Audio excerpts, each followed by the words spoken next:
पहिल्यांदा तर ह्या गोष्टीची दखल घ्यावी लागेल की बहिणी खूप कमी आहे आणि शेतीमध्ये सगळ्यात जास्त रोल त्यांचा आहे.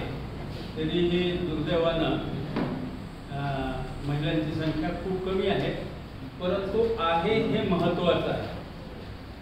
म्हणजे एक जरी महिला आली कार्यक्रमाला तर त्या कार्यक्रमाच्या वक्त्याचा स्वर बदलून जातो असा माझा अनुभव आहे. त्यामुळं त्या आल्यात त्यांचं मी मनपूर्वक स्वागत करतो. हे शिबिर खरं तर अंबाजोगाईच्या अवतीभोवतीतल्या गावातल्या लोकांचं करायचं आहे असा विचार केला, अंबाजोगाई शहरातल्या लोकांचं करायचा असाही विचार केला. त्यासाठी चामदार सरांनी बरेच परिश्रम घेतले, त्याबद्दल त्यांचंही मी धन्यवाद देतो त्यांना. त्याचबरोबर अंबाजोगाईच्या बाहेर गेवराई, खरं तर त्यांना पहाटे 5लाच उठावं लागलेलं असणार आहे, तरी ते तिथून धावत पळत इथपर्यंत आले. त्या आमचे मित्र नावाडे त्यांच्या मुलाच्या लग्नाला आपण गेलो होतो, तर तेही तिथं आलेले आहेत. त्यांच्याबरोबर त्यांचे सहकारी आले, त्यांचं मी मनपूर्वक स्वागत करतो. हे शिबिर थोडंसं वेगळं आहे. सामान्यपणे काहीतरी चिथवायचं, लोकांना उठवायचं ह्याच्यासाठी शिबिरं केली जातात. आपली संघटना बळकट करावी याच्यासाठी शिबिरं घेतले जातात, पण हे शिबिर त्याच्यासाठी नाही. किसान पुत्र आंदोलन नावाची संघटना नाही. इथं कुणी अध्यक्ष नाही, सेक्रेटरी नाही, खजिनदार नाही, कुणीच नाही. हे चळवळीचं नाव आहे, हे काम करणाऱ्या लोकांचं नाव आहे. ही संघटना नसल्यामुळं जे उत्स्फूर्तपणे काम करतील ते ह्या चळवळीतले नायक राहतील, नेते राहतील, कार्यकर्ते राहतील. जी भूमिका त्यांना पार पाडायची ती पार पाडू शकतात. ही शेतकऱ्यांची मुलं आपण सगळेजण ह्यांचं हे शिबिर आहे. आणि कशासाठी आहे तर प्रामुख्यानं शेतकरी विरोधी कायदे काय आहेत हे समजून घेण्यासाठी. काय होतं माहिती आहे का, चळवळी म्हणजे, आंदोलन म्हटलं सरकारकडे काहीतरी मागणी केली पाहिजे. आणि ती मागणी कशी केली पाहिजे तर त्याच्यामध्ये आपल्याला 4 पैसे जास्त मिळावेत ह्याच्यासारखी मागणी करायची. सगळं डोकं चळवळीतले कार्यकर्ते तेवढ्याच कामासाठी लावतात. मग कधी ते हमी भाव मागतात, कधी कर्जमाफी मागतात, कधी आणखीन काही मागतात. ते मागणारं आंदोलन हे वेगळ्या प्रकारचं आहे. हे आंदोलन जे आहे हे पहिल्यांदा आपली अडचण काय आहे, नेमकी कशामुळं आजची परिस्थिती अशी निर्माण झाली हे समजून घेणं. आणि ते समजून घेत असताना तो जो अडथळा आहे तो अडथळा दूर करणं. एक सैद्धांतिक गोष्ट लक्षात घ्या, ती फार महत्वाची आहे. माणसाला आकार देण्याची गरज नसते. तो जसं नदीचा प्रवाह उताराच्या दिशेनं वाहत असतो, त्याच पद्धतीनं माणूस हा स्वातंत्र्याच्या दिशेनं चालतच असतो. त्याला काही वेगळं शिकवण्याची गरज नाही, त्याला काही सांगण्याची गरज नाही. फक्त त्याच्या पायामध्ये काही बेड्या टाकल्या, काही अडथळे निर्माण केले तरच त्याची दिशा बदलते किंवा तो थांबतो. त्याच्याऐवजी जर जिथं जिथं माणूस मोकळा असतो, स्वतंत्र असतो, त्या वेळेस तो सातत्याने स्वातंत्र्याच्या दिशेनं जातो. त्यामुळं मुख्य गोष्ट काय आहे, मुख्य गोष्ट त्याचा विकास करणं ही नाही, तर त्याच्या स्वातंत्र्याला कुठं अडचण आली ते समजून घेणं महत्त्वाचं आहे. आणि त्याच्यासाठी हे शेतकरी विरोधी कायदे समजून घेणं. आम्ही याचा अभ्यास केला. इथं अच्युतरावही आहे. आम्ही एक शिबिर केलं, शिबिर ऑन व्हील, म्हणजे गाडीच्या चाकावर शिबिर. गाडीत बसलो आणि निघालो तर चर्चा करत निघालो. 5-6 जण होतो आम्ही. आणि त्या सगळ्या चर्चेमध्ये आमच्या असं लक्षात आलं, हाच विचार करत होतो जसं मी आता सांगितला, की माणसाला तर स्वातंत्र्य हवं असतं, मग हे लोकांना का मिळत नाही. तर त्याचं मुख्य कारण काय हे शोधत आम्ही निघालो. आणि ते निघालेलं असताना आमच्या एक गोष्ट लक्षात आली. आपलं आयुष्य जे आहे ना फार छोटं असतं बरं का. आपण एका कालखंडामध्ये जन्माला येतो, कालखंडामध्ये मरतो. या एवढ्या कमी वयामध्ये, कमी काळामध्ये आपल्याला असं काही काम करायचं आहे की जे पुढच्या पिढ्यांना कामाला येईल, उपयोगी पडेल, त्यांच्या अडचणी दूर होतील. असं जर काम करायचं असेल तर ते नेमकं काम ठरवायला पाहिजे. सगळी गफलत ही होते बरं का, की आपण असं समजतो की काय जमल तसं जगावं, जमल तसं जगावं ही विचार करणारे लोक वेगळे असू शकतात. परंतु ज्याला असं वाटतं की आपलं जगणं सार्थक व्हावं, आपल्या जगण्याचा पुढच्या पिढ्यांना काहीतरी लाभ मिळावा असं ज्यांना वाटतं, किंवा आपला काहीतरी आयुष्यावर ठसा पडावा असं ज्यांना वाटतं, ते असा विचार करतात की साला असं काही आपल्या हातातनं काम व्हावं की ज्याच्यातनं गाठ सुटावी.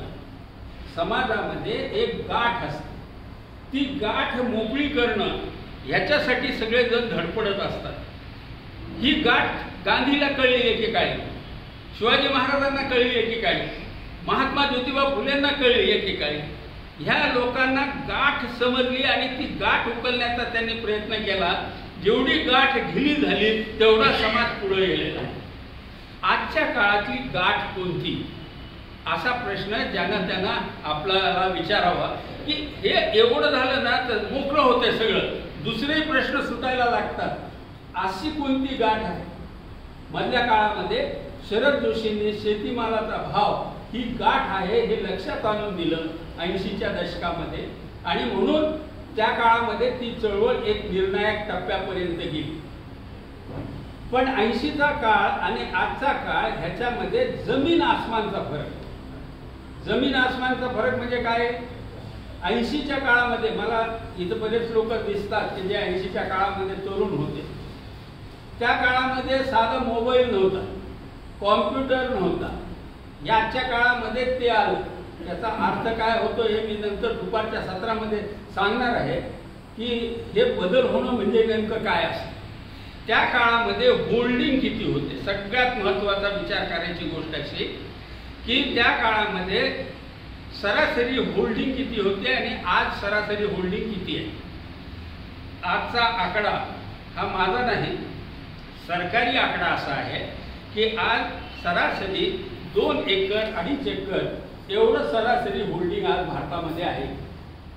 2 एकर 2.5 एकर मधले शेतकरी हे खऱ्या अर्थानं शेती करू शकत नाही. म्हणजे एक व्हायबल युनिट असा शब्द आहे की त्याचं योग्य असं आकार कुठल्याही उत्पादन तंत्राचा तो आकार किती असावा याच्या बाबतीत शेतीतज्ञांनी मोठा अभ्यास केलेला आहे. आणि त्यांनी अलीकडच्या काळामध्ये असं सांगितलं की किमान 20 एकर जमीन असेल तर ते व्हायबल युनिट होतं, नाहीतर अव्यवहारिक तोट्याचं युनिट असतं त्याच्यापेक्षा लहान असलेलं. आता तर इथं 2 एकर होल्डिंग आहे. 80च्या दशकामुळे साधारणपणे 20 एकरच्या वर होल्डिंग होतं. त्यामुळं काय असायचं, त्यामुळंच शेतीमालाच्या भावाला एक अर्थ होता. आता 2 एकर मध्ये किती पिकवलं म्हणजे तुम्हाला तुमचं नीट चालू शकेल याचा अर्थ असा की उपजीविका भागेल, कुटुंबाची अडीअडचणी भागतील, आणखीन काहीतरी जे काही लागणार आहे तुम्हाला एक माणूस म्हणून जगण्यासाठी ते सगळं तुम्हाला त्याच्यातनं मिळू शकेल. असं ह्याच्यासाठी काय 2 एकरमध्ये मी आता कापूस पिकवला तर कापूस आला 2 एकरमध्ये जेवढा आला त्याला किती भाव दिला. आज जे मी अनेक भाषणांमध्ये सांगितलं, तुम्हालाही सांगतो की माणसासारखं जगायला किती पैसे लागतात. जेव्हा 8वं मला वाटतं 7वं का 8वं वेतन आयोग आलं, 7वं आता 8वं यायचं. 7व्या वेतन आयोगाच्या वेळेला ही चर्चा झाली, म्हणजे साधारणपणे 10 वर्षापूर्वी चर्चा झाली की एका कुटुंबाला माणसासारखं जगायचं असेल तर किती पैसे द्यावे. कारण 4थी श्रेणी कर्मचाऱ्याचा पगार ठरवायचा होता चपराशाचा. मग त्यांनी सगळा अभ्यास केला आणि सांगितलं की महिन्याला 18,000 रुपये लागतात. म्हणून 4थी श्रेणी कर्मचाऱ्याचा पगार हा 18,000 रुपये ठरवतो. म्हणजे काय, तर 2.25 लाख रुपये वर्षाला, 2.25 लाख रुपये वर्षाला लागतील असा हिशोब त्यावेळेस करण्यात आला. मला असं सांगा की 2 एकर कापूस उत्पादक शेतकरी आहे, त्याला किती भाव दिला म्हणजे 2.25 लाख रुपये शिल्लक राहतील. खर्च वजा जाता कुटुंबाचा खर्च भागवण्यासाठी 2.25 लाख रुपये किती लागतील? आज हे गणित बसत नाही. आज हे गणित बसत नाही. याचा अर्थ असा की आता वेगळा विचार करावा लागेल. 80ची परिस्थिती आणि 2025ची परिस्थिती ह्याच्यामध्ये असलेला हा फरक आहे, जमीन आसमानचा फरक आहे. लोक म्हणतात आता की लोक चळवळीतच येत नाहीत, आंदोलनातच येत नाहीत, शरदऋषीच्या काळात कशी यायचे, कसे येणार आत्ताच्या काळात? आज 2 एकरची जमीन आहे, मोकळा माणूस नाही, माणसं बाहेर पडायला लागली शेतीमधून. अशा परिस्थितीमध्ये पुन्हा ती चळवळ उभी राहील ह्या भ्रमात जर कोणी असेल तर तो भ्रम कधीही त्याचा साकार होणार नाही. म्हणून तुम्हाला नव्यानं विचार करावा लागतो. नव्यानं विचार करायचा तर तो आहे शेतकरी विरोधी कायदे. शेतकरी विरोधी कायदे आम्ही जे मागाशी म्हणलो की शिबिर ऑन व्हील मध्ये आम्ही फिरत असताना त्यावेळेस आमच्या असं लक्षात आलं की 3 असे कायदे भारतामध्ये आहेत की ज्याच्यामुळे शेतकऱ्यांवरची आजची परिस्थिती निर्माण झालेली आहे. मी आणखी एक गोष्ट कायम लक्षात ठेवण्यासाठी सांगू इच्छितो. शेतकरी म्हणजे कोण? शेतकरी या शब्दाची व्याख्या काय? सगळ्यात घोळ होतो तो तिथं होतो बरं. म्हणजे शहरातल्या लोकांना वाटतं की शरद पवार भी शेतकरी आहे, गोपीनाथराव मुंडे भी शेतकरी होते. चूक. ज्याचं उत्पन्नाचं मुख्य साधन शेती आहे तो शेतकरी. आता अनेक नंबर 2चे धंदे करणारे किंवा भ्रष्टाचार करणारे आपला काळा पैसा लपवण्यासाठी शेती घेत आहेत, शेतीमधलं उत्पन्न दाखवत आहेत. कमी उत्पन्न झालं तरी आवाजही दाखवतात. मागे एक व्हॉट्सअपवर पोस्ट आली होती, एका खासदाराचं उत्पन्न त्यांनी शेतीतून दाखवलेलं काहीतरी कोट्यावधी रुपयाचं होतं, 200 कोटी वगैरे एवढं. ते शेतीवर इन्कम टॅक्स नाही आहे, त्यामुळे हे नंबर 2चे लोक शेती घेतात आणि आपला त्यांचं मुख्य उत्पन्नाचं साधन तर ते लाचलुचपत असते, भ्रष्टाचार असतो किंवा नंबर 2चा पैसा काय ते असेल, गुंडगिरी असेल वगैरे वगैरे, बिल्डर असतील काही. शेतीबाह्य उत्पन्न त्यांच्याकडे असतं.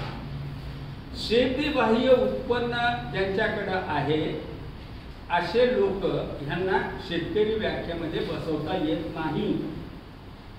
उत्पन्न अरे बाबा तुम्हाला प्राध्यापक म्हटलं का? प्राध्यापक म्हटलं कारण तुमचं मुख्य उत्पन्नाचं साधन प्राध्यापकी आहे. त्यांना डॉक्टर म्हटलं कारण त्यांच्याकडे मुख्य उत्पन्नाचं साधन डॉक्टरकी आहे किंवा वकिली आहे. जे उत्पन्नाचं मुख्य साधन आहे त्याच्यावरून त्या माणसाची ओळख होते. शेतकरी ह्या शब्दाच्या बाबतीमध्ये मात्र लोकांनी गफलत करून ठेवली आणि सांगितलं की ज्याच्या नावानं 7-12 आहे ते सगळे शेतकरी. 7-12 हा निकष चुकीचा आहे. प्रत्यक्ष काम करणं हाही निकष चुकीचा आहे बरं का. जो प्रत्यक्ष शेतीमध्ये काम करतो तोच शेतकरी चुकीचा. अंबानी काय कारखान्यामध्ये काम करतो का? अदानी काय काम करतो का? पण ते कारखानदार म्हणून ओळखले जातात ना. उत्पन्नाचं मुख्य साधन त्यांचं काय आहे तर कारखाना, म्हणून त्यांना कारखानदार म्हणायचं. तुम्ही शेतीत काम करा अथवा करू नका, पण तुमचं उत्पन्नाचं मुख्य साधन जर शेती असेल तर तो शेतकरी. तर अशा शेतकऱ्याची मुख्य अडचण कुठं निर्माण झाली, तो देशोधडीला कसा लागला, का लागला हे आपण समजून घ्यायला पाहिजे. हे 3 कायदे आम्ही ट्रेस केले. आम्ही खरं तर विचार करत होतो शेतकऱ्यांच्या आत्महत्या का होतात. देशोधडीला लागलेले कमीत कमी जीवनकरी आहेत, परंतु ज्यांनी आत्महत्या केली ते त्याच्या पलीकडे गेले. तर त्यांची परिस्थिती का आली ह्याचा आम्ही विचार करत असताना आम्हाला 3 कायदे. पहिला कायदा आहे कमाल शेतजमीन धारणा कायदा. शब्द पूर्ण लक्षात घ्या बरं का. कमाल शेतजमीन जमीन नाही, शेतजमीन, ही मेघ आहे त्याच्यातली, कमाल शेतजमीन धारणा कायदा, त्याला नंतर ओळखलं गेलं सीलिंगचा कायदा म्हणून. सीलिंगचा कायदा हा पहिला कायदा असा की ज्यानं शेतकऱ्यांना विकलांग करून टाकलं. काय आहे हा कायदा? हा कायदा शेतकऱ्यांना किती जमीन बाळगू शकतो ह्याची मर्यादा घालणारा कायदा आहे. नंबर 1 हा शेत जमिनीला लागू आहे, हा बिगर शेत जमिनीला लागू नाही. मी अनेकदा उदाहरण दिलं सुब्रतो रायचं. सुब्रतो राय नावाचा एक चिटफंडवाला कारखानदार होता. त्याने अनेकांचे पैसे बुडवले. तुरुंगातून बाहेर आला त्यावेळेला पत्रकारांनी विचारलं की आता कशाला पुस्तक आहे, राहू द्या, आता प्रमाणपत्राबरोबर द्या, घरी निवांत असते. तर ह्या सुब्रतो रायला विचारलं की तू जे हजारो कोटी रुपये लोकांना द्यायचे ते कसे देशील? तर त्यांनी उत्तर दिलं, माझ्या मालकीची 86,000 एकर जमीन आहे. म्हणजे त्याला बंधन नाही, तुम्ही 54 एकरच्या वर ठेवू शकत नाहीत कोरडवाहू. बागायत असेल तर त्याच्यामध्ये 3 स्तर आहेत, 36 एकर, 18 एकर आणि 8 एकर. म्हणजे विहीर बागायत असेल तर 36 एकर, अजून दुसरा सोर्स असेल तर 18 एकर, आणि अगदी बारमाही पाण्याची सोय असेल पाटबंधारे वगैरे याच्या खाली तर तुम्हाला 8 एकर अशी बंधनं टाकून ठेवलेली. याच्यापेक्षा तुम्ही जास्त जमीन ठेवू शकत नाही. तिकडं हजारो एकर ठेवता येतं. तुम्ही कधी याला संभाजीनगरच्या पलीकडे गेला वाळूच्या रस्त्यानं, उजव्या बाजूला बजाजची भिंत लागते, संपतच नाही ती. म्हणजे शेकडो एकर जमीन बजाज, त्यांना बंधन नाही, तुम्ही 54 एकरचं काही करू शकत नाही. मी पाहिलं की मुंबई शहरामध्ये गरवारे नावाचा एक कारखानदार आहे. त्याच्या मालकीची जमीन किती आहे? 1,500 एकर. मुंबई शहरात बरं का, लगत नाही, शहरामध्ये त्याची 1,500 एकर जमीन आहे. त्याच्यावर बंधन नाही. हे बंधन फक्त शेतीशी निगडीत आहे, शेतकऱ्यांना बंधन आहे. आणि इकडे येते पुढं, इकडे या, इकडून या.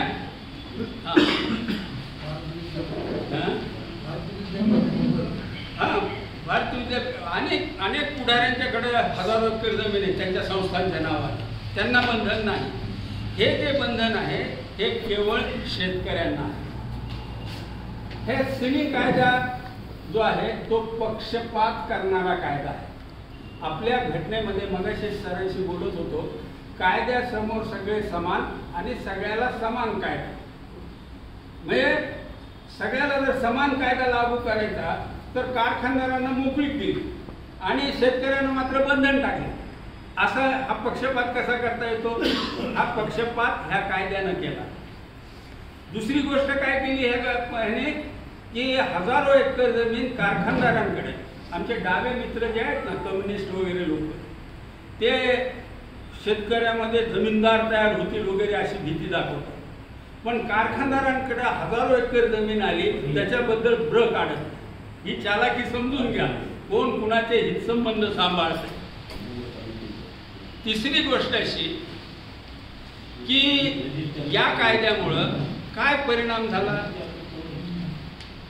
हा कायदा आला म्हणजे आपण मराठवाड्यातले लोक म्हणून आपल्याला काही गोष्टी माहीत असाव्या. हा कायदा आला नेहरूंच्या काळामध्ये 1960. कायदा तयार झाला, प्रस्ताव पाठवले गेले सगळ्या राज्यांना. परंतु वसंतराव नाईक त्यावेळेला मुख्यमंत्री, नंतरच्या काळामध्ये यशवंतरावच्या नंतर वसंतराव नाईक मुख्यमंत्री असताना त्यांना हा कायदा लागू करा म्हणून इंदिरा गांधीने दडपण आणलं.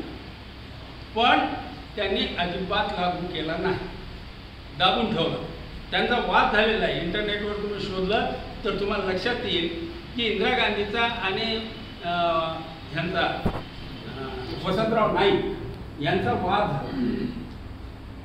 पण त्या माणसानं तो लागू केला नाही.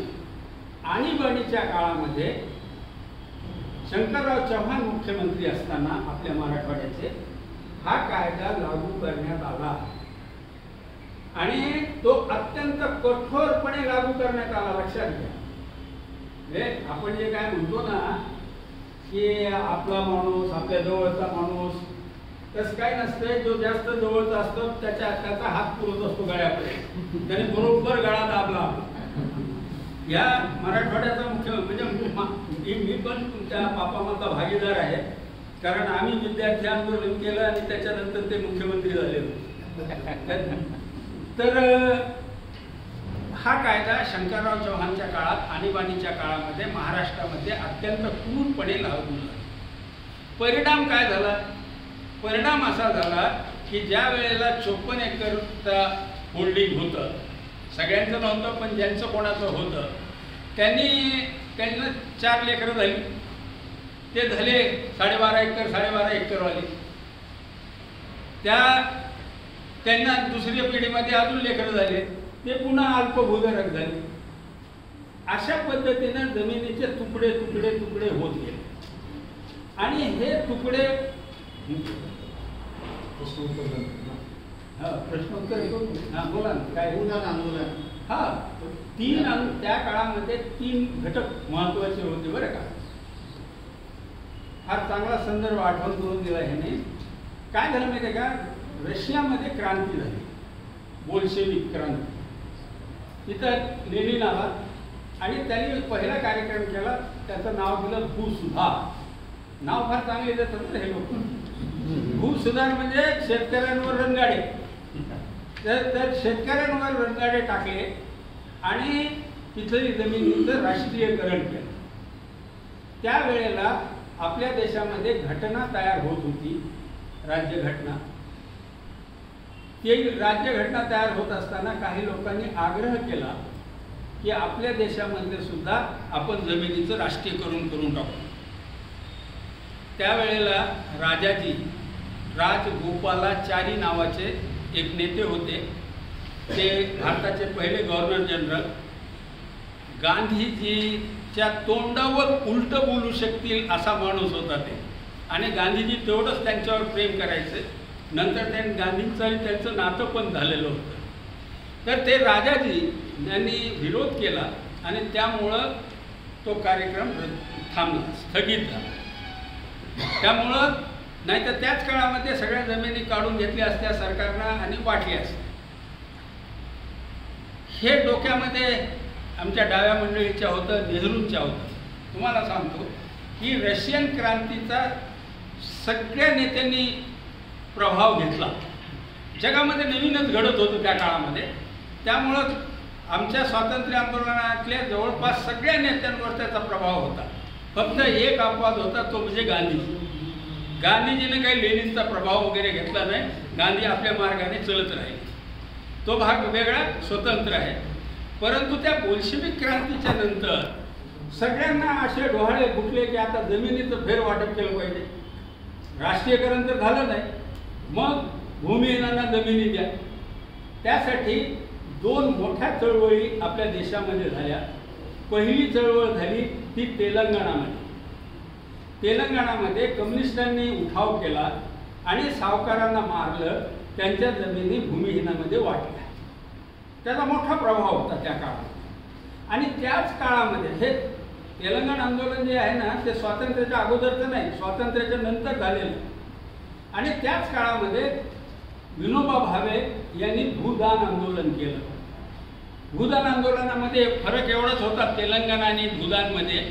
तेलंगणवाले जबरदस्तीनं जायचे, जबरदस्तीनं घ्यायचे.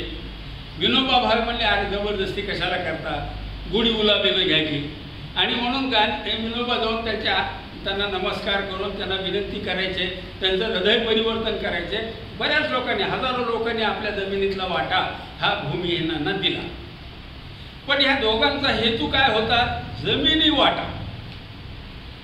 त्याच्यानंतर तिसरा जो घटक होता, मी म्हटलं 3 घटक आहेत. एक कम्युनिस्टांचा होता, दुसरा विनोबाचा होता आणि तिसरा घटक होता नेहरू स्वतः. पंडित जवाहरलाल नेहरूवरही कम्युनिस्टांचा म्हणजे बोल्शेविक क्रांतीचा प्रभाव होता. त्यांनाही असं वाटत होतं की जमिनीचं फेरवाटप केलं पाहिजे. आणि त्या काळामधली ती लाडली बहीण होती तो कार्यक्रम.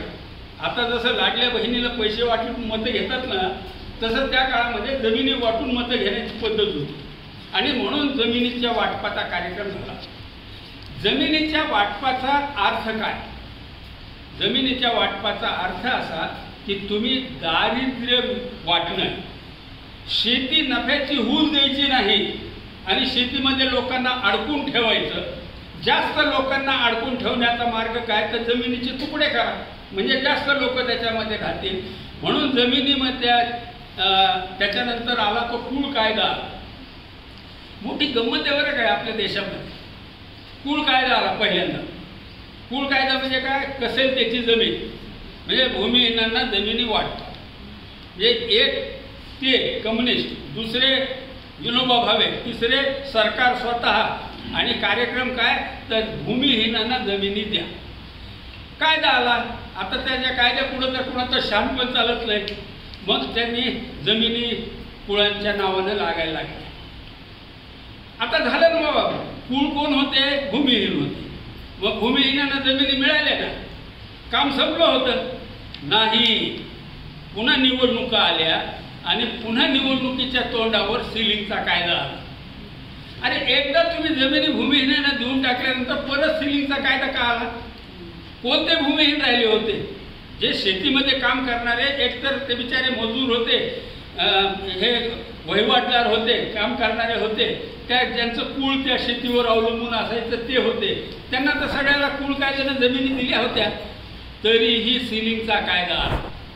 सिलिंगचा कायदा आला हे केवळ कुळांचा फायदा करण्यासाठी नव्हे, तर शेतकऱ्यांना जेरबंद करण्यासाठी आला. तुमच्या विकासाला मर्यादा टाकण्यासाठी आला. लक्षात घ्या काय होतं. मी मगाशी तुम्हाला म्हटलो की स्वातंत्र्य ही स्वाभाविक गोष्ट आहे, नैसर्गिक गोष्ट आहे. त्यामुळं मिळेल ती संधी लोक वापरतात.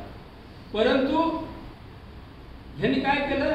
शेतकऱ्यावर बंधन केलं. मी अनेक उदाहरणं दिली, आजही परत देतोय की लता मंगेशकरला जर सांगितलं असतं की बाई तू गाणं खूप चांगलं गातेस, वर्षातून फक्त 12 गाणी गायची महिन्याला, आपल्याला लता मंगेशकर मिळाली असती का?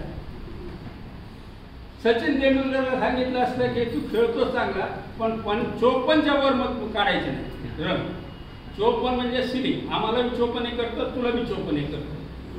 सचिन तेंडुलकर आपल्याला मिळाला असता का? आता तो नवीन मुलगा वैभव सूर्यवंशी आला, त्याला जर सांगितलं असतं की तू जर 54पेक्षा जास्त केले तर सगळे तुझे बाद होऊन जातील, ते 100च्या वर त्यांनी रन काढले असते का? स्वातंत्र्य हे एक असं वातावरण आहे की ज्याच्यामध्ये गुणवान लोकांना पुढे जाण्याची संधी मिळते. गुणवान कोण असतात? गुणवान वंश परंपरेनं ठरत नाही. लक्षात घ्या.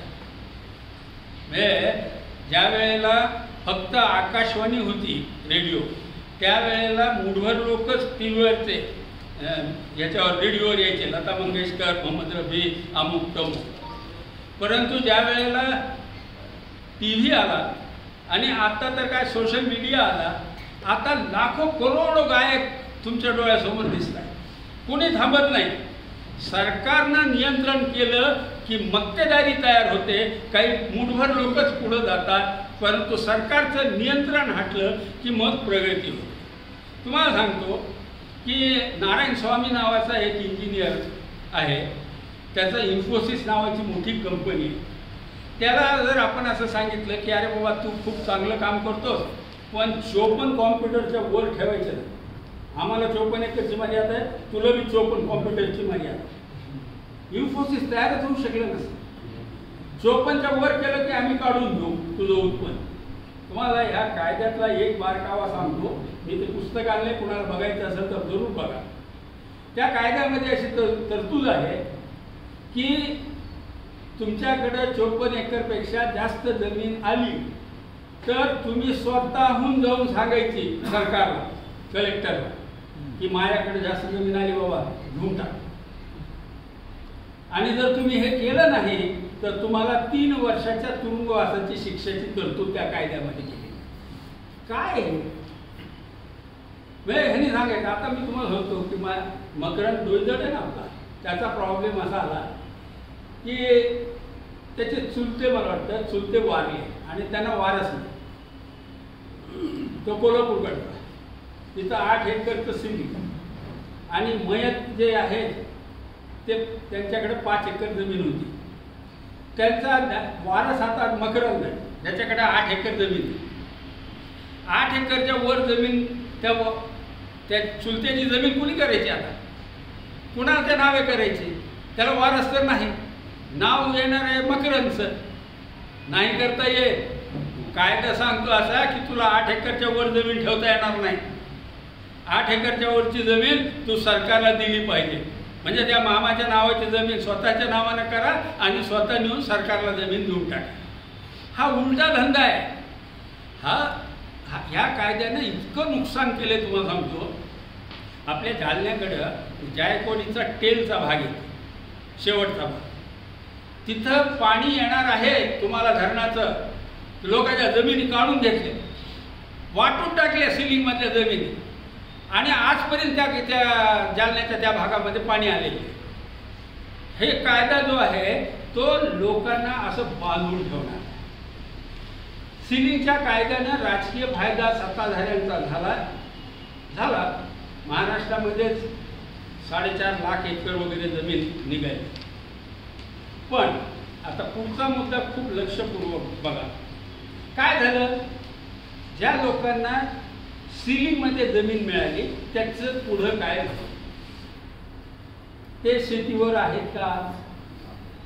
त्यांनी जमीन विकल्या आणि मुंबईला पुण्याला गेले. आज त्यांची पोरं हे फॉरेनमध्ये आहे. पण ज्यानं जमिनी धरून ठेवल्या ते अजून पाय रगडून मरतंय. यवतमाळ जिल्ह्याचा आकडेवारी असं सांगते की ज्यांना सिलिंगमधल्या जमिनी मिळाल्या अशा शेतकऱ्यांच्या आत्महत्यांचं प्रमाण जास्त आहे. ही आकडेवारी सांगितली. अरे त्यांना तुम्ही अडकून टाकलं त्याच्यामध्ये. त्यांना फक्त मजुरी केली असते ना. आज तुम्ही सगळे अनुभवी लोक इथं समोर आहे. मजुरी करणं परवडतंय हो शेती करण्यापेक्षा. ते पैसे 4 जास्त मागे शिल्लक राहू शकतात अशी परिस्थिती. आणि त्यांना तुम्ही जमिनी देऊन अडकून टाकले. हे अडकून टाकण्यामधलं एक कारण असंही होतं की शहरामध्ये जास्त लोकांनी येऊ नये. त्यांनी खेड्यामध्येच अडकून राहावं. रखडत रखडत जगा. तुम्हाला आम्ही मारू शकत नाही म्हणून जगा तिथं. पण तुम्ही शहरात येऊन गर्दी केली तर आमचे वाटेकरी व्हाल. आमचे वाटेकरी व्हाल म्हणजे ट्रेनमध्ये गर्दी होईल, लोकलमध्ये गर्दी होईल. मग तुम्हाला पाण्याची सोय करावी लागेल, तुम्हाला अमुक द्यावं लागेल. मग आमचाच टॅक्सचा पैसा तिकडे खर्च होणार. मग तुम्ही तिकडंच थांबा. हा कावा त्याच्या मागे असण्याची शक्यता आहे की जास्तीत जास्त लोकांना शेतीमध्ये अडकून ठेवायचं, जास्त लोकांना बाहेर पडू द्यायचं. परंतु तुम्हाला सांगतो की लोक आहे ना, लोक मार्ग काढतात. मगाशी मी सांगत होतो ज्यांना जमिनी मिळाल्या त्यांचाही फायदा झाला नाही. त्यांना किती जमिनी मिळाल्या? 4 एकर 5 एकर जमिनी मिळाल्या. त्यांना तरी काय फायदा झाला त्या शेतीचा? त्यांनाही फायदा झाला नाही. आणि ज्यांच्या जमिनी गेल्या त्यांचाही फायदा झाला नाही. ज्या वेळेला तुम्ही स्वातंत्र्य कुणाचं तरी काढून घेता त्यावेळेला दोघांचंही नुकसान होत असतं. या भ्रमात अजिबात राहू नका की लाभार्थीचा काहीतरी फायदा होईल. लाभार्थीचाही दूरगामी फायदा होत नाही. ते शहाणे लोक होते की ज्यांनी इथं जमिनी घेतल्या सिलिंगच्या, पैसे खाऊ घालून रेव्हेन्यूमध्ये ते विकून टाकल्या आणि मोकळं होऊन जे मुंबईला गेले आणि आपल्या लेकरांना त्यांनी शिकवलं ते लोक चांगले झाले. शेती करत राहणारे लोक अत्यंत वाईट अवस्थेमध्ये राहिलेले आहेत. मी मगाशी सांगत होतो की शेतकऱ्याला कोणी बाबासाहेब आंबेडकर मिळाला नाही. बाबासाहेब आंबेडकरांनी दलित समाजाला सांगितलं की शहराकडे चला. त्यामुळं दया पवारसारखे लोक गेले. बोलूतसारखं पुस्तक लिहिलं तिथं. नामदेव ढसाळ गेला, राजा ढाले गेले, अशा असंख्य लोक गेले आणि त्याने इतिहास घडवला. त्यांना बाबासाहेब मिळाले. शेतकऱ्यांना कुणी बाबासाहेब मिळालेले नाही. पण तुम्हाला मी आज जेव्हा आपण बोलतो आहोत त्यावेळेसची परिस्थिती सांगतो, फार मोठ्या प्रमाणामध्ये लोक स्थलांतर करत आहेत. बाबासाहेब नाही मिळाला तरी शहराकडे चला, शेतकऱ्याच्या आईबापांनी ठरवलं. कधी ठरवलं माहीत नाही, परंतु प्रत्येक आईबापाला असं वाटलं की आपलं पोरग शेतीमधून बाहेर पडलं पाहिजे. खास बाजूला ठेवला आणि त्या लेकराला शिकवलं, चपराशी हो पण इथून बाहेर पड. आणि ही लाट आलेली. आज अशी परिस्थिती आहे की 10 ते 15% लोकच केवळ शेतीवर अवलंबून आहे. बाकीचे सगळ्यांच्या घरामध्ये शेतीबाह्य पैसा यायला लागलेला आहे. येत्या 7, 8, 10 वर्षामध्ये अशी परिस्थिती तयार होण्याची शक्यता आहे की आता शेती कुणी करायची, आणि तो दिन लवकर येवो अशी माझी इच्छा आहे. तो दिन आल्याशिवाय ह्यांना अक्कल सुचणार नाही की शेतीची पुनर्रचना करण्यासाठी काय करायला पाहिजे हे ह्यांना कळणार नाही. अमेरिकेमध्ये फार पूर्वी अशी परिस्थिती तयार झाली, त्यावेळेला त्यांनी दाड्या खाजवल्या शेतकऱ्यांच्या की बाबा तुम्हाला आम्ही एवढे पैसे देतो, एवढं अनुदान देतो, तुम्ही शेती करा. भारतामधलं जे अनुदान आहे ना ते तुकड्यासारखं टाकतात. आपण मागतो म्हणून तुकड्यासारखं, किंवा निवडणुकीमध्ये मतं मिळावीत म्हणून टाकतात. अमेरिकेतलं जे अनुदान आहे ते अनुदान सन्मानानं मिळतं. सन्मानानं कधी मिळतं? ज्या वेळेला तुम्ही स्वतंत्र असता आणि समोर त्याची गरज असते, त्यावेळेला तो जे अनुदान देतो ते सन्मानाचं आहे. भारतामधला शेतकरी गुलाम आहे, ज्याला तुकडा टाकून जगवण्याचा कार्यक्रम चालू आहे.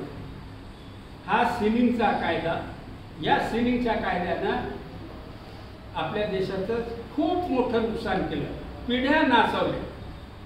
तुम्हाला सांगतो, सिलिंगचा कायदा नसता तर काय झालं असतं. 2 गोष्टी तुम्ही कधी विचार केला की नाही माहीत नाही, पण आपण जेव्हा शेतीचा विचार करतो तेव्हा आपण काय सल्ला देतो की तुम्ही गट शेती करा, तुम्ही कोऑपरेटिव्ह शेती करा. पण आपल्या मुलाला जर कारखाना काढायचा असेल तर त्याला काय सल्ला देतो? पार्टनरशिप कर, कंपनी काढ.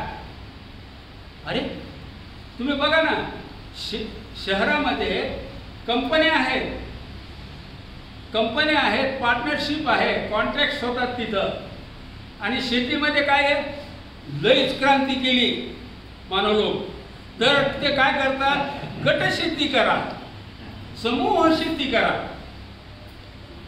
हे अव्यवहारिक गोष्टी त्यांना शिकवतात आणि त्यांची अडचण करून ठेवतात. शेतकऱ्यांच्या कंपन्या का नाही झाल्या? भारतामध्ये एवढा मोठा कृषी प्रधान देश आणि या देशामध्ये शेतकऱ्यांची कंपनीच नाही, एकही कंपनी नाही. हे शेतकरी उत्पादक कंपनी ज्या म्हणता ना तुम्ही, त्या एकतर बी बियाणं खतं पुरवणारी किंवा तयार झालेला माल विकणारी, याच्यामध्ये जी प्रोसेस आहे, शेती उत्पादनाची जी प्रक्रिया आहे ती त्या कंपन्या करत नाही.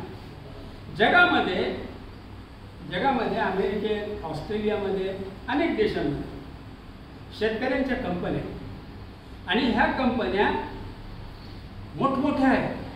त्या केवळ शेतीच करतात असं नाही, तर ते प्रक्रिया उद्योगी चालवतात, ते अनेकांशी करार करतात आणि त्या पद्धतीची उत्पादनं ते करायला लागतात. तर शेतकऱ्यांच्या कंपन्या झाल्याच नाही याबद्दल कोण्याही विद्वानाला आत्तापर्यंत का प्रश्न पडला नाही?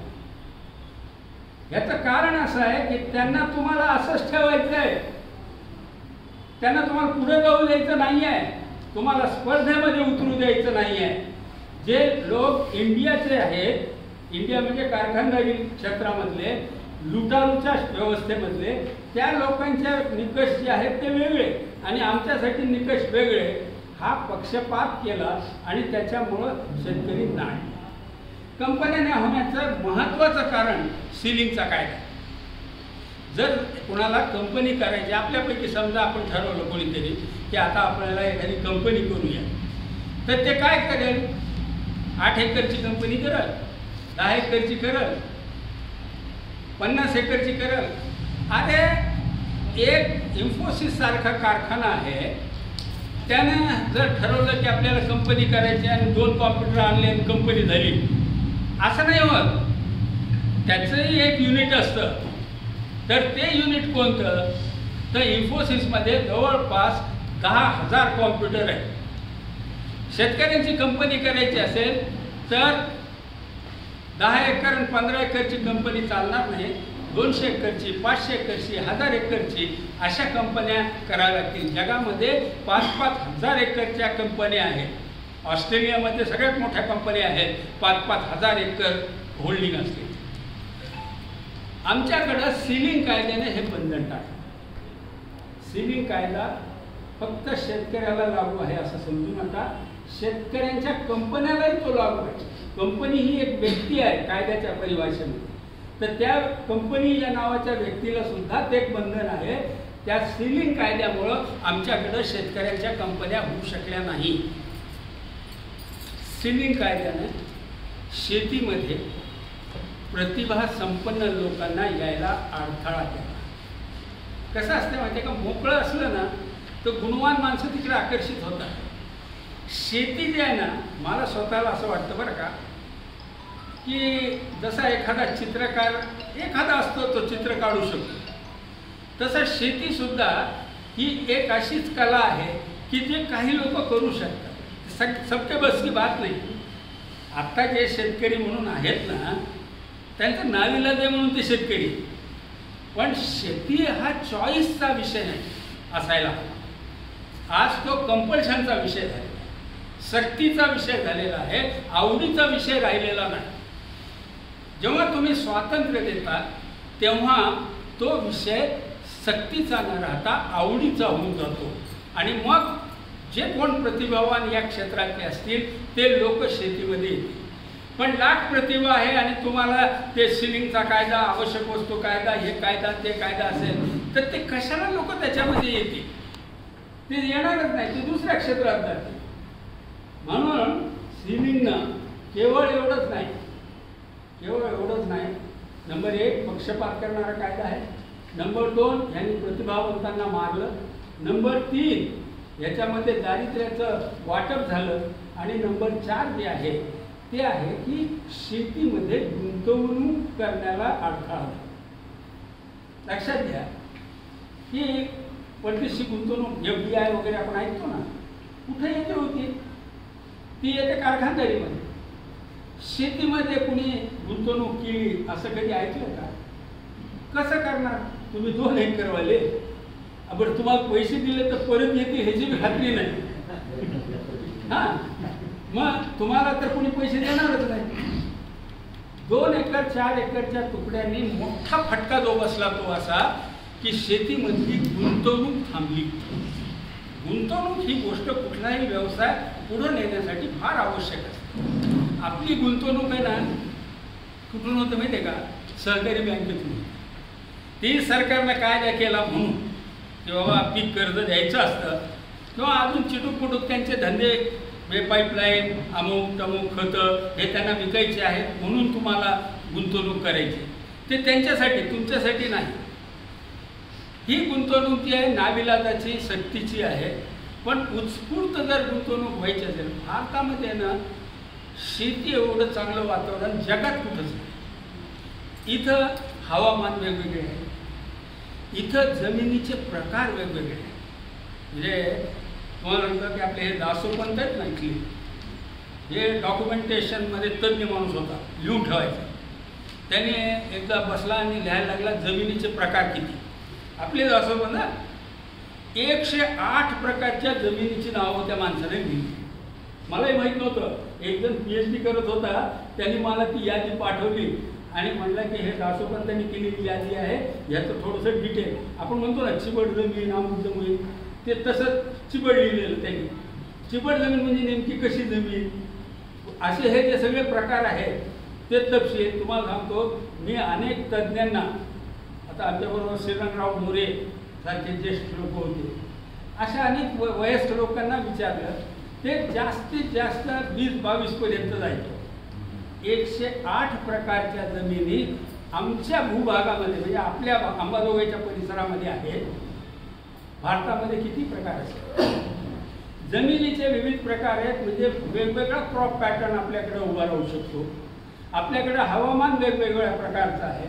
आपल्याकडे नद्या मुबलक आहेत. ते पाकिस्तानकडे चाललेलं पाणी आहे ना, हे 70 वर्षानंतर अक्कल सुचली आम्हाला, पाणी बंद केलं.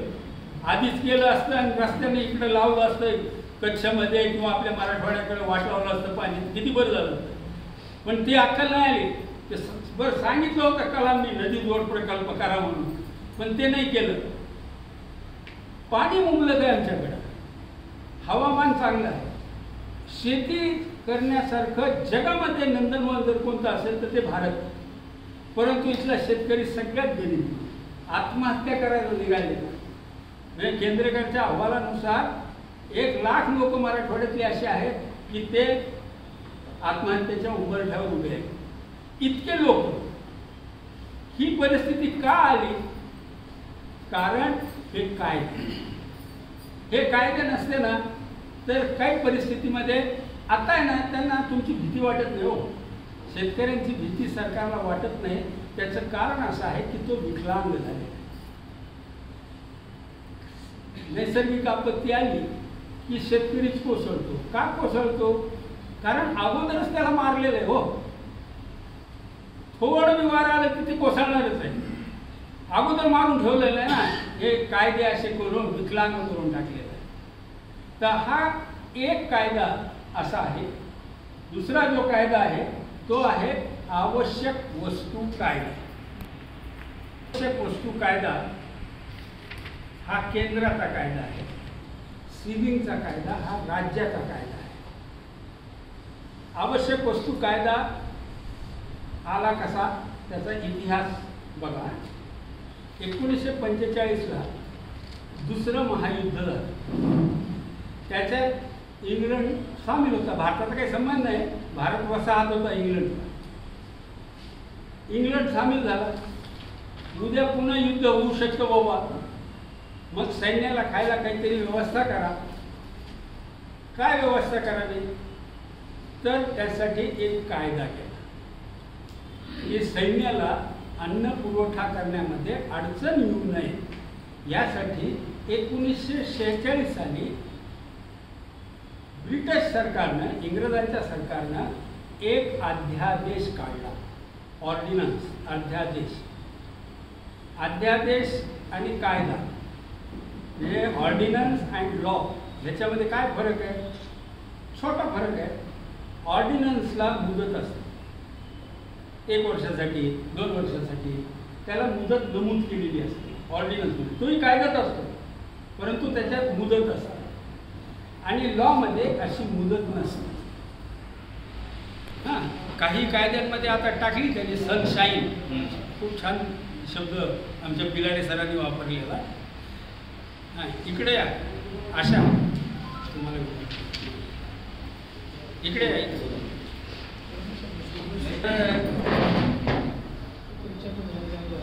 ऑर्डिनन्समध्ये म्हणजे सरकारनं 1 वर्षासाठी तो ऑर्डिनन्स काढला 1946ला. 47ला ते गेले. 15 ऑगस्टला आपला देश स्वतंत्र झाला. नवीन मंत्रिमंडळ आलं. तर त्या काळातल्या अन्न पुरवठा मंत्र्यानं पंडित जवाहरलाल नेहरू पुढे जाऊन सांगितलं की आता ते इंग्रज गेले, तर आपल्याला सैन्याला काही प्रॉब्लेम नाही तसा, आपण हा ऑर्डिनन्स आता रद्द करून टाकू. पण मंत्रिमंडळ केंद्रातलं असलं तरी ते साखर कारखान्याच्या संचालक मंडळासारखंच असतं. चेअरमननं सांगितलं ते ऐकावं लागतं. चेअरमन तिथले नेहरूजी होते, तर त्यांनी सांगितलं की तुम्ही गप्प बसा, हे राहू दे. ते चालू लागले.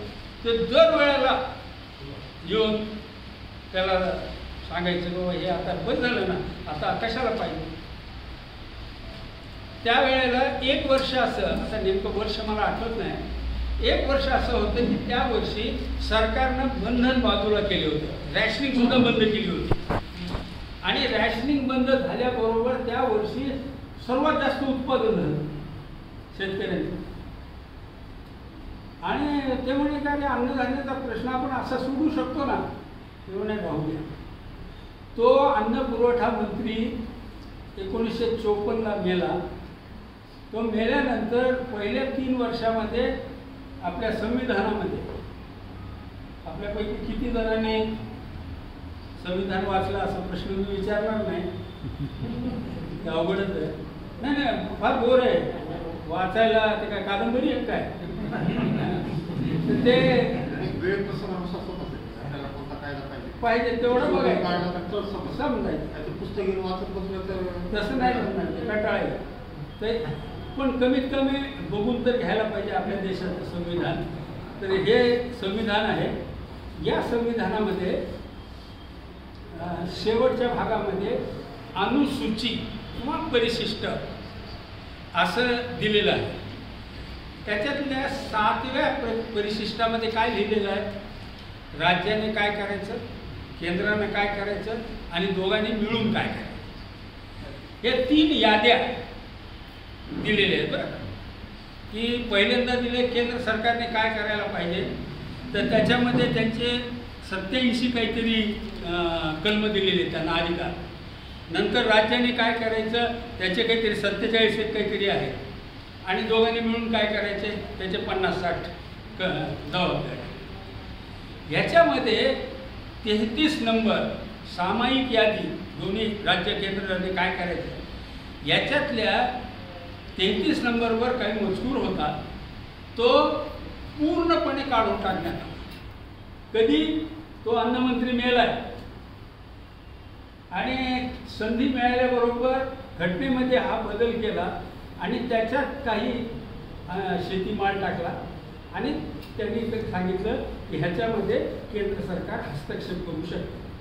ही घटना दुरुस्ती करून पुढच्या 3 महिन्यामध्ये आवश्यक वस्तू कायद्याचा जो ऑर्डिनन्स होता त्याचं रूपांतर कायद्यात करून टाकलं 1955. ॲक्च्युली हा 46 पासून लागू आहे. 45ला कायदेशीररित्या तो कायदा झाला. हा कायदा काय? कायद्याचं ज्ञान असलेले लोक जर इथं असतील तर त्यांना माहीत आहे की कोणत्याही कायदा लिहित असताना पहिल्या परिच्छेदामध्ये या कायद्यात वापरल्या गेलेल्या शब्दांचे अर्थ त्याच्यात दिलेले असतात. आता आवश्यक वस्तू कायदा तर ह्याच्यातला शब्द आहे आवश्यक वस्तू. आवश्यक वस्तूची व्याख्या काय, त्याचा अर्थ काय, प्रश्न पडला.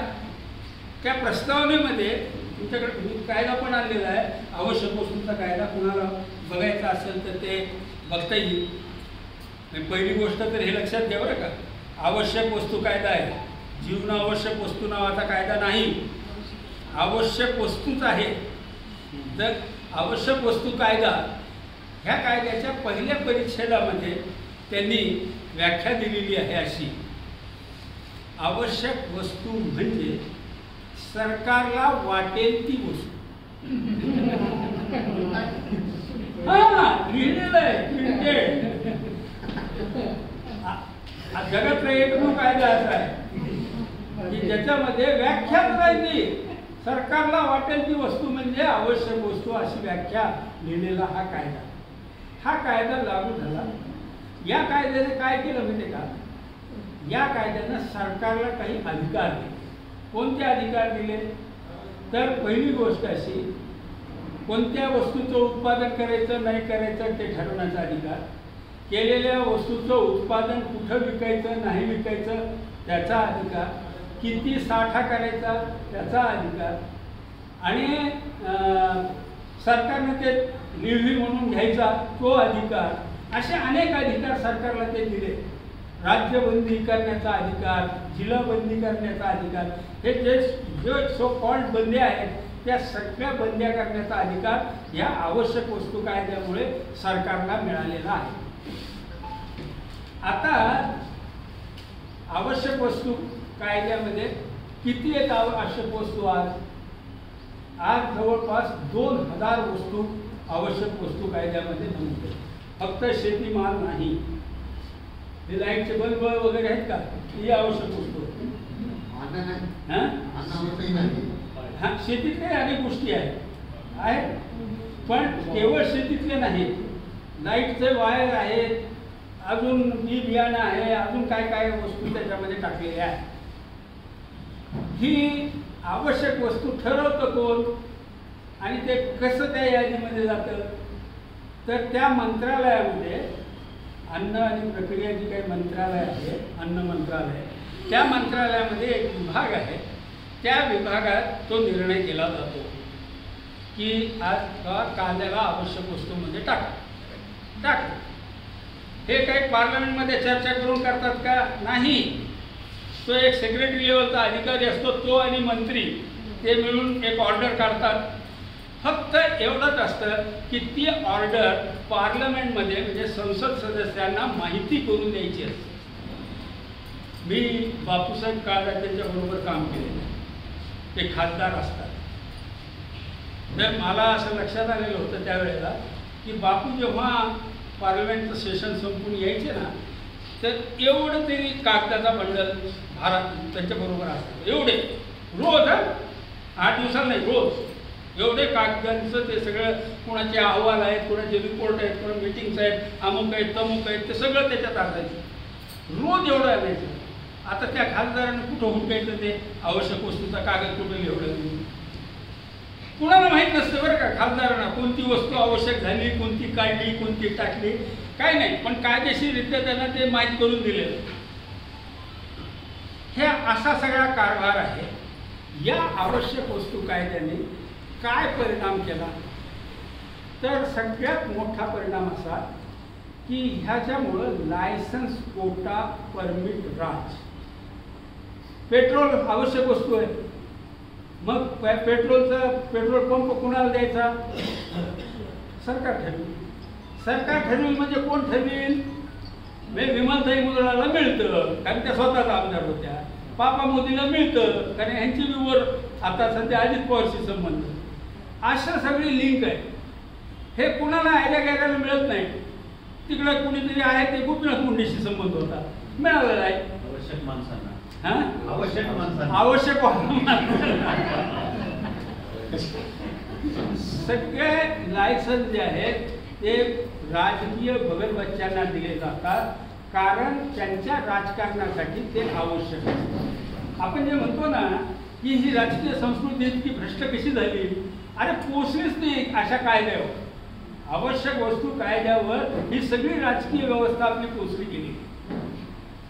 काय नाही का आपल्यासाठी आपल्या संदर्भामधला परिणाम असा आहे की कोणत्याही गोष्टीला सरकारकडे जाऊन परवानगी काढावी लागते. आता एक चंद्रपूरचा माणूस आहे, त्याला कारखाना टाकायचा आहे, परवानगी घ्यायला काय द्यायचं? तिथं मुंबई मंत्रालयात तो काय म्हणतो? काढतो ते अमुक एक कागद कमी आहे, करा हे पाठा. पुन्हा चंद्रपूर. माझ्या एका मित्रानं 2 कोटी टाकून एक हॉटेलचा प्रोजेक्ट केला, श्याम पवार. ते सांगत होते मी 2 कोटी रुपये टाकले आणि मला जाऊन उभं राहावं लागलं ते क्लास 3 असलेल्या दवाखान्यातल्या एका कर्मचाऱ्याच्या समोर की नो ऑब्जेक्शन सर्टिफिकेट दे पाहू. 2 कोटीचा माणूस आणि तो त्या पगारी नोकरदाराच्या समोर उभा राहून त्यांना. ही व्यवस्था काय केली म्हणजे का? नोकरदारावर अवलंबून केली. आवश्यक वस्तू कायद्याचा सगळ्यात मोठा फटका देशाला जो बसला तो हा आहे. आणि त्याच्यामुळं काय झालं म्हणजे का? प्रक्रिया उद्योग उभे राहिले.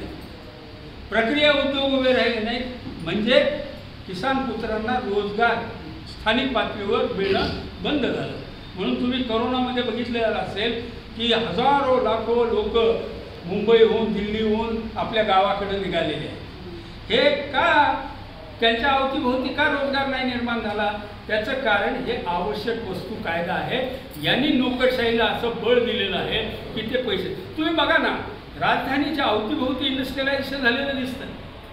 राजधानीपासून जसं तुम्ही दूर जाल तसं इंडस्ट्रियलायझेशन तुम्हाला दिसत नाही. हा जो फटका आहे तो ह्या आवश्यक वस्तू कायद्याचा. हा कायदा जोपर्यंत रद्द होत नाही तो कायदा समजा तसाच कायम ठेवायचा आणि आपण म्हणतो तसं हमी भाव द्या. भाव दिला आणि टाकला आवश्यक वस्तू कायद्यामध्ये, बोंबलत बसा. पुन्हा आंदोलन. हे बघा, आंदोलनानं ही रोज करायची गोष्ट नाही. हे काय धंदा आहे का? रोज उठायचं दुकान उघडून बसायचं? आज तसं नाही आहे. हे हे मोठा जेव्हा तिढा निर्माण झालेला आहे, तो गुंठा उचलायचा आहे, त्यावेळेला एखाद्या वेळेला आंदोलन करायचं असतं, रोज आंदोलन करायची गोष्ट नाही. आपल्याला कळत नाही का की कर्जमाफी आता दिली समजा, आता हे काय नवीन माग नाही का आपलं? 4 वेळेला कर्जमाफी झालेली बरं का आपल्याकडे. आणि ज्या वर्षी कर्जमाफी झाली त्याच्या दुसऱ्या वर्षी परत कर्ज सुरू बाकी. बरं, कर्ज मी जे शेतकऱ्याच्या व्याख्यातल्या शेतकरीला म्हटलेलं आहे त्याच्यावर किती कर्ज आहे? 15,000, 25,000, 30,000. आणि जे बिगर शेतकरी आहेत त्यांनी किती कर्ज उचललेलं आहे? लाखो रुपये, करोडो रुपये. म्हणजे आम्ही पश्चिम महाराष्ट्रात गेलो होतो एका गावामध्ये, त्या गावामध्ये 200 कोटीची उचल होती कर्जाची. 200 कोटी कर्जमाफी कुणासाठी करायला लागलो? ते 30,000 35,000 वाला त्याला तर 4 वेळेला कर्जमाफी करावं त्याचा काही विषय नाही, पण या हरामखोरांसाठी तुम्ही लढायला लागला, ती चूक आहे. हे जे वारंवार आंदोलन करायची पाळी येते त्याचं कारण या पद्धतीची व्यवस्था बदलण्यासाठी आपण काही प्रयत्न करत नाही. आवश्यक वस्तू कायद्यावर पुन्हाही मी बोलेन, परंतु आत्ता ह्या 2 कायदे जे आहेत ते फार महत्त्वाचे आहेत. तिसरा जो कायदा आहे तो जमीन अधिग्रहण कायदा आहे. जमीन अधिग्रहण कायदा आणलेला. बसल्या कुठे नका सांगू. लहान मुलं का उशिरा येणाऱ्यांचं स्वागत झालं. तर जमीन अधिग्रहण कायदा हा कायदा इंग्रजांनी आणला होता. जवळपास 150 वर्षापूर्वी हा कायदा आला. तो कायदा तसाच होता जसा इंग्रजांनी केलेला होता. नंतर देश स्वतंत्र झाला, नेहरू गेले, इंदिरा गांधी गेल्या, शास्त्री गेले, चरणसिंग गेले, सगळे गेले आणि VP सिंग पण गेले. नंतर जे मनमोहन सिंग आले, त्या मनमोहन सिंगच्या काळामध्ये पहिल्यांदा 113 वर्षाच्या नंतर पहिली दुरुस्ती त्याच्यामध्ये पुढे आली. आमचा ऑब्जेक्शन काय? आमचं ऑब्जेक्शन हे नाही आहे की रस्ते, दवाखाना किंवा धरण या गोष्टीसाठी अधिग्रहण होत असेल ना तर काय प्रॉब्लेम नाही. परंतु तुम्ही MIDC साठी अधिग्रहण करायला लागला, तुम्ही सेससाठी अधिग्रहण करा. अरे माझा धंदाच आहे ना, त्या अंबानीचा धंदा आहे तसा माझाही धंदा आहे. माझी जमीन काढून घेणार तुमच्या मनाला वाटेल तेवढ्या किमतीमध्ये आणि कुणाला देणार? अंबानीला देणार. हा धंदा बंद करा. आमचं मूळ ऑब्जेक्शन हे आहे की एका व्यावसायिकांचं घेऊन दुसऱ्या व्यावसायिकाला घेऊन नये. लष्कराला पाहिजे ना जमीन, जरूर. आणि लष्करात आमचीच मुलं आहेत, त्यांच्यासाठी आम्ही वाटेल ते करायला तयार आहे. हे आवश्यक वस्तू कायदा सुरुवातीला वाक्य तेच आहे ते लष्कराचं समोर. मी म्हटलं की अरे शेतकऱ्याला सांगायला लागलं लष्कराचं, मरायला तर शेतकरीचीच पोरं असतात, त्यासाठी ते इथे उपाशी राहून त्यांना देऊ आम्ही. तो विषय नाही आहे. लष्कराचं नाव आणि गरिबाचं नाव घेऊन इथं या देशामध्ये फार मोठ्या प्रमाणात दिशाभूल केली. एक तर गरिबाचं नाव घ्यायचं, कुणी बोलू शकत नाही, तर लष्कराचं नाव घ्यायचं, तर बोलायचं नाही. ह्या दोन्ही भीती घालून हा कायदा केलेला आहे. तर तो जमीन अधिग्रहण कायदा जो इंग्रजांनी केला ते तर शत्रू राष्ट्र होतं, दुसरा देश होता, त्यांनी आपल्यावर दडपण आणण्यासाठीच केलेला होता. त्याच्यामध्ये त्या एक नोटीस आली की तुमची जमीन गेली सरकारकडे, त्याच्यानंतर तिच्यावरच्या लागवड केलेली असेल तरी ती काढून घेता येत नाही, त्यांच्याच मालकीचं होऊन जातं सगळं, असा तो कायदा होता. मनमोहन सिंगनी त्याच्यामध्ये काही बदल केले, काही चांगले बदल केले, परंतु ही मेख जी मी मगाशी म्हणलो तुम्हाला आमच्या जमिनी घेऊन दुसऱ्याला देणं, ते काही त्याने त्याच्यात दुरुस्त केलेलं नाही. तुम्हाला माहीत आहे ना, इथं मला वाटतं ते राष्ट्रवादीचे अध्यक्ष होते, काय म्हणतात इस्लामपूरचा, जयंत पाटीलची एक संस्था आहे, त्याला कोकणामध्ये जमीन दिली म्हणजे जमीन अधिग्रहणामध्ये जमीन, ह्या सगळ्या पुढाऱ्याकडे ज्या जमिनी आहेत ना त्या अधिग्रहण केलेल्या जमिनी आहेत बरं. आज ते मालकून बसले. तुम्हाला माहिती आहे एक आता नाव घेणं बरं दिसत नाही, पण एका शिक्षण संस्थेला 1 रुपया पर एकरच्या भावानं जमीन दिली सरकारने एकेकाळी. आज त्यांचं मेडिकल कॉलेज आहे तिथं, आणि मेडिकल कॉलेजमध्ये आता PG करायला किती पैसे घेतात माहिती आहे? कमीत कमी 2 कोटी रुपये, कमीत कमी 2 कोटी रुपये घेतात. म्हणजे जमिनी आमच्या, त्याच्यावर तुमच्या इमारती उभं राहिल्या, त्याच्यामधून तुम्ही चांदी करून घ्यायला लागलेला. हा धंदा बंद झाला. ह्या कायद्यामध्ये ती तरतूद असायला पाहिजे की तुम्ही दुसऱ्या प्रयोजनासाठी ती जमीन वापरू शकत नाही. तुम्ही आमच्याकडून घेतली म्हणजे मालक झालात असं समजू नका. ती त्या म्हणजे पब्लिक पर्पजसाठीच असली पाहिजे, खाजगी पर्पजसाठी असता कामा नये. ही एक गोष्ट. दुसरी गोष्ट अशी आहे त्याच्यामधली कॉम्पन्सेशन. मनमोहन सिंग सरकारनं 8 पट कॉम्पन्सेशन, रेडिएटरच्या 8 पट कॉम्पन्सेशन देण्याचा त्याच्यामध्ये प्रोव्हिजन केलेली होती. ठीक आहे, पूर्वी तर रेडिएटर एवढीच किंवा त्यांना वाटेल तेवढीच अशी भाव ठरवायची पद्धत होती. पण आमचं म्हणणं असं आहे की एकदम वाजवी किंमत निगोशिएशन करून, म्हणजे आपसात बोलून ठरवून ती द्यावी. तुम्हाला घ्यायची ना बाबा, तुम्ही घ्या, पब्लिक पर्पजसाठी घेत असाल तर आम्ही याला देण्यामध्ये काही हे नाही, आक्षेप नाही आहे, परंतु त्याचं वाजवी दाम तुम्ही दिलं पाहिजे. हरामखोरी अशी आहे की ते मनमोहन सिंगचं जे कॉम्पन्सेशनचं होतं ते केंद्रामध्ये ठेवलं, पण महाराष्ट्रात हा कायदा आल्याबरोबर त्याचं निम्म करून टाकलं. निम्मेपेक्षा मला वाटतं आता तर आणखी कमी केलेलं आहे कॉम्पन्सेशन. हे जे शक्तीपीठचं प्रकरण आहे ना, त्याच्यातला तिढा हा आहे की तुम्ही नुकसान देण्यामध्ये हात आखडता घेता. अरे वा, त्याचं आयुष्य उठायला लागलेलं आहे, त्याला तुम्ही हात आखून काय करता? द्या ना त्याला पाहिजे तेवढे पैसे. पाहिजे तेवढे मी तो तरी कुठं मागणार आहे? तुम्हाला काय स्वर्ग मागायला लागला का? त्यानं दामच मागायला लागलेला आहे. वाजवी दाम, वाजवीपेक्षा 4 पैसे जास्त दाम. तुम्हाला सांगतो की हा कायदा किचकट केल्यामुळं जेवढे बदमाश लोक आहेत ना, ते लोक याचा गैरफायदा फार चांगल्या पद्धतीने घेत आहेत. म्हणजे तिथं जांभळाचं झाड आहे, तिथं चंदनाची झाडं होती, असं सर्व पंचनामा करून त्याचा कित्येक पटे सामान्य माणूस करत नाही. तो आपला आत्महत्या केलेले कोण? ते मंत्रालयात त्यांनी आत्महत्या केली, धर्मा पाटीलची केस त्यासाठी समजून घ्यायला पाहिजे बरं का, की एक सामान्य माणूस ज्याचे लागेबांधे वर नाही, त्याला नोकरशाही कसं फसवते आणि ज्याचे लागेबांधे वरच्या लोकांशी आहेत त्यांना त्याचा किती फायदा होतो. शेजारी असलेल्या जमिनीमध्ये तफावती आणि त्या बांधाला बांध लागलेली जमीन, त्या 2 जमिनींचे कॉम्पन्सेशनमध्ये जमीन आसमानचा फरक. कोणालाही माणसाला वाटेल की मला हे आपण जगण्यात काय अर्थ आहे, आणि म्हणून धर्मा पाटील गेला. तर ह्याच्यातली नुकसान भरपाई करण्याची जी पद्धत आहे ती रॅशनल केली पाहिजे, हे फार महत्त्वाचं आहे. ह्याच्यामध्ये अजून एक गोष्ट आहे बरं का, मी फक्त तुमच्या माहितीसाठी सांगतो की हे जे रासायनिक प्रकल्प असतात ना, अणु प्रकल्प, रासायनिक प्रकल्प, हे सरकारची शस्त्र तयार करण्यासाठी म्हणून मुख्यतः ते वापरली जातात. हे कारखाने कुठं कोइंबतूरला एक कारखाना, कुठं कोकणात एक कारखाना, हे जे विकास करायचं चालले ना सरकारचं, हे फसवं आहे.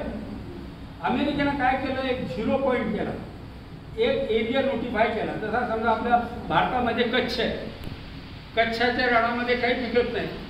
आम्ही आता ते जाऊन आलो होतो, ते बॉम्ब स्फोट केला त्या भागामध्ये, पोखरणला.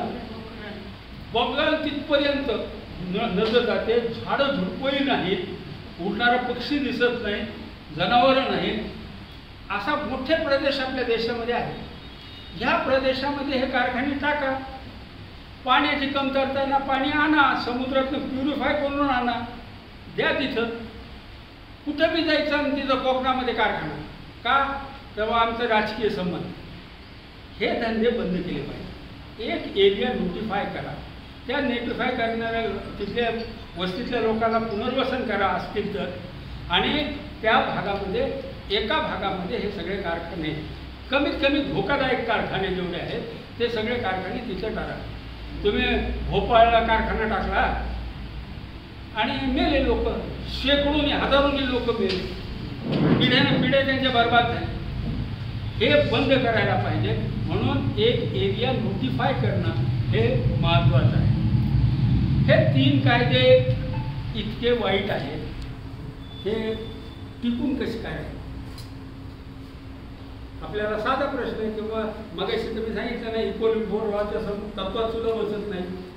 हे आवश्यक वस्तू कायदा, हे लायसन्स परमिट कोडा प्रिव्हिलेज देणारे कायदे आहेत, हेही घटनेच्या तरतुदीनुसार नाही. आणि जमीन अधिग्रहण कायदा हे तर मनमाने पुढारींना पोसायचा, बगलबच्च्यांना पोसायचा कारखाना. हे कारखाने, हे कायदे चुकीचे असताना, घटनाविरोधी असताना ते का टिकले तेवढं सांगून मी थांबणार. त्याचं कारण असं आहे की या घटनेमध्ये एक परिशिष्ट 8 आहे. मूळ जी घटना लिहिली ना, ही मूळ घटना परिशिष्ट 8 होती, नाही परिशिष्ट 7 होते. 8 परिशिष्ट 8 होते.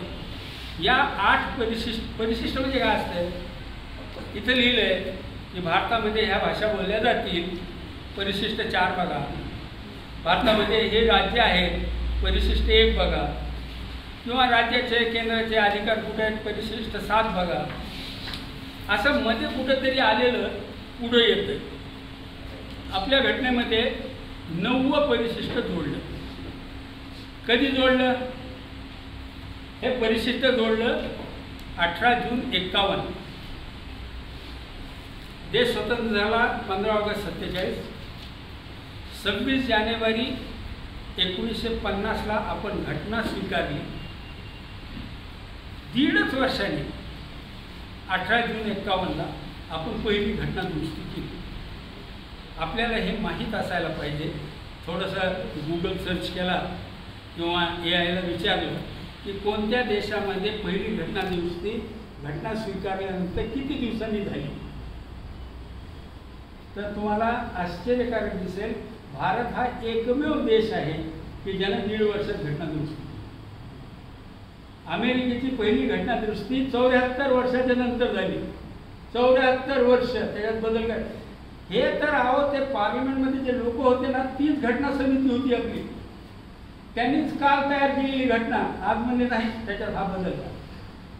आणि बदल काय केला? बदल असा केला की अनुच्छेद 31A आणि 31B, अनुच्छेद, आर्टिकल, संविधानामध्ये जे असतं ना, संविधानाचं जे कलम असतं त्याला आर्टिकल म्हणायचं, अनुच्छेद मराठीमध्ये. आर्टिकल 31A आणि B मध्ये, ए बघा तुम्ही काय लिहिलंय त्याच्यामध्ये, मी घटना मुद्दा मानलेली. आर्टिकल 31A मध्ये अशी सुधारणा केली की या परिशिष्टामध्ये जे 9वं परिशिष्ट जोडलंय त्या परिशिष्टामध्ये जे कायदे टाकले जातील त्या कायद्यांच्या विरुद्ध न्यायालयात जाता येणार नाही. या परिशिष्टामध्ये, परिशिष्ट 9 मध्ये आज 284 कायदे आहेत. मी जे बोलतो ते तपासायला इथले इथे उपलब्ध आहे. 284 कायदे आजपर्यंत त्याच्यामध्ये आहेत आणि 250 कायदे हे फक्त शेती आणि शेतकऱ्यांशी संबंधित आहे. 1 कायदा, 2 कायदे, 4 कायदे, 10 कायदे आले तर नजर चुकीने आले बाबा दुरुस्त करून. तुम्ही 284 मधले 250 कायदे जर शेती आणि शेतकऱ्याशी संबंधित असतील तर तुम्ही हा पिंजरा तयार केला तो शेतकऱ्यांसाठी. ज्या दिवशी पार्लमेंटमध्ये हा विषय आला त्यावेळेला काही लोकांनी, काही देशभक्त लोकांनी याचा विरोध केला आणि आजचे देशभक्त याच्या बाजूने होते बरं का. तर त्या आचार्य कृपलानी वगैरे ह्या लोकांनी विरोध केला आणि त्यांनी असं सांगितलं की ही घटनाच बदलून गेल्यासारखी झाली. घटनेमध्ये कसं असतं माहिती आहे का, अनुच्छेद 32 आहे. मी मगाशी 31 बद्दल बोललो. 32 कशाचा आहे? न्यायालयात जाण्याचा अधिकार. तुमच्या मूलभूत हक्कांचं अधिग्रहण झालं तर तुम्हाला न्यायालयात जाण्याचा अधिकार या देशाच्या घटनेनं तुम्हाला दिलेला आहे. हा अधिकारच काढून घेतलेला आहे 31च्या दुरुस्तीनं, की जे कायदे 90 परिशिष्टात टाकले जातील त्या कायद्यांच्या विरुद्ध न्यायालयात जाता येणार नाही. 32मध्ये परवानगी आणि 31मध्ये बंद, असं ते उलटा सुलटा व्यवहार झालेला आहे. तर ते घटना दुरुस्ती झाली, परिशिष्ट आलं. ज्या दिवशी हे येत होतं त्या दिवशी पंडितजींना विचारलं की हे कशाला करतात, तर ते म्हणाले की अरे बाबा मी फक्त 13 कायद्यासाठी करतो. कोणते 13 कायदे? जमीनदारीचा कायदा, आरक्षणाचा एक कायदा होता त्याच्यासाठी. तर लोक म्हणजे ठीक आहे बाबा, एवढं 13 कायद्यासाठी आहे ना, होऊ द्या. पण तुम्हाला गंमत सांगू, पंडित जवाहरलाल नेहरू 1964ला वारले, 17 मे 1964, 27 वर्ष. त्या दिवशी ते वारले. तोपर्यंत ते पंतप्रधान होते, म्हणजे पंतप्रधान असतानाच ते वारले. तर ते तोपर्यंत किती काय ते या परिशिष्ट 9मध्ये गेले, तोपर्यंत 60 कायदे परिशिष्ट, म्हणजे ज्या माणसाने सांगितलं की 13च्या वर टाकणार नाही त्याच्याच काळामध्ये 60 गेले. नंतरच्या काळात तर काय, तुम्हाला पिंजरा मिळाला ना, घर कायदा की टाक, घर कायदा की टाक, त्याच्यामध्ये हे सुरूच झालं. म्हणून आजपर्यंत 284 कायदे त्याच्यामध्ये आहेत. हे 284 कायदे हे परिशिष्ट 9मध्ये असल्यामुळे ते कायम आहे. त्याच्यात सिलिंगचा कायदा आहे, आवश्यक वस्तू कायदा आहे, जमीन अधिग्रहण कायदा आहे, अजून बरेच कुळ कायदा वगैरे, हे सगळे कायदे त्याच्यामध्ये, शेतीशी संबंधित बरेचसे कायदे त्याच्यात टाकलेले आहेत. हे परिशिष्ट 9 जर घटनेमध्ये नसतं तर हे साप मारणं हे अवघड होतं. म्हणजे शेतकरी विरोधी कायदा, सिलिंग कायदा हे एक साप विषय, आवश्यक वस्तू दुसरा विषय साप, हे साप मारणं काही अवघड नव्हतं. आणि तुम्हाला सांगू का, सिलिंगच्या बाबतीमध्ये तर कोर्टाने हे कायदा बेकायदेशीर ठरवला, त्याच्यानंतर परिशिष्ट 9मध्ये टाकलं. कोर्टामध्ये, हायकोर्टात एक जण गेलं, त्यांनी सांगितलं की हे कायदा असा अन्याय करणार आहे आमच्यावर, तर ते म्हणे हे रद्द झालं. कोर्टाने रद्द केलेला कायदा, तो कायदा परिशिष्ट 9मध्ये ठेवून सगळ्या देशभर लागू केला. आज हे कायदे लागू करायला हे वाळू परिशिष्ट 9 म्हणजे वाळू, आणि शेतकरी विरोधी कायदे म्हणजे विषारी साप. मूळ उद्देश आपला काय आहे? विषारी साप मारणं. तुम्ही ना, माझं म्हणणं नाही हे परिशिष्ट 9 ठेवायचं, ठेवा, माझं काही म्हणणं नाही. पण त्याचे जे विषारी साप तेवढे बाहेर सोडा, आम्हाला मारायचे त्यांना बाजूला टाका. ते बाहेर आले ना, ते जगू शकत नाही, कोर्टच त्यांना रद्द करून टाकतंय, परंतु त्यांना हे संरक्षण मिळालं. एक शेवटचा मुद्दा सांगून आपल्याला अमृत सरांचं ऐकायचं आहे, आणि ते फार महत्त्वाचं होणार आहे. कारण न्यायालयीन निवाडे काय काय झाले आणि ते आपल्याशी कसे कसे संबंधित आहेत ते खूप अभ्यासपूर्णतेने मांडणी करतायत. आम्ही जालन्याला शिबिर घेतलं होतं आता राज्य पातळीवरचं, त्याच्यात खूप चांगली मांडणी केलेली होती. तर घटना, राज्यघटना किंवा संविधान काय असतं माहिती का? राज्यघटना काय आहे? राज्यघटना हा सरकारनं जनतेला दिलेला शब्द आहे. जनतेनं नाही. जनतेनं काय शब्द द्यायचा? आमच्याकडे हत्यार नाही, आमच्याकडे सैन्य नाही, आमच्याकडे धन नाही, आम्ही सामान्य नागरिक आहोत. तुमच्याकडे हत्यार आहे, सैन्य आहे, संपत्ती आहे, कायदा करण्याचा अधिकार आहे. तुम्ही आम्हाला शब्द द्यायचा आहे की या देशामध्ये आम्हाला जर राहायचं आहे तर तुम्ही काय करणार आहे? तर तो शब्द आहे फंडामेंटल राईट्स, मूलभूत अधिकार. ते सगळे मूलभूत अधिकार म्हणजे स्वातंत्र्याचे अधिकार.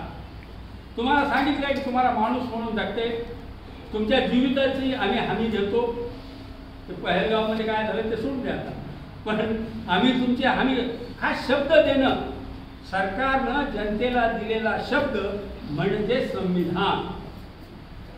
लोकांचे अधिकार काय, ते लोकांची कर्तव्य मूर्खपणा आहे आपल्या घटनेमध्ये. इंदिरा गांधीच्या काळामध्ये टाकलेलं ते नाही. जगभर लिखित करार, जनता आणि सत्ता यांच्यामध्ये होत असतो आणि सत्ता शब्द देत असते की मी तुम्हाला हे संरक्षण द्यायला बांधील आहे, ते म्हणजे संविधान असते। मूळ गोष्ट गाभा त्याच्यातला तो आहे।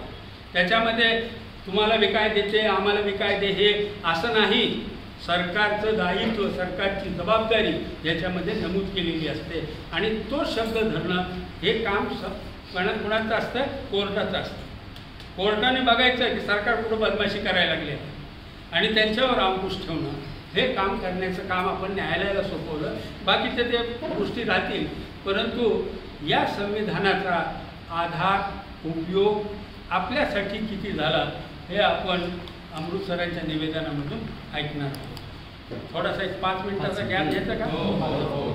एक 5 मिनिटाचा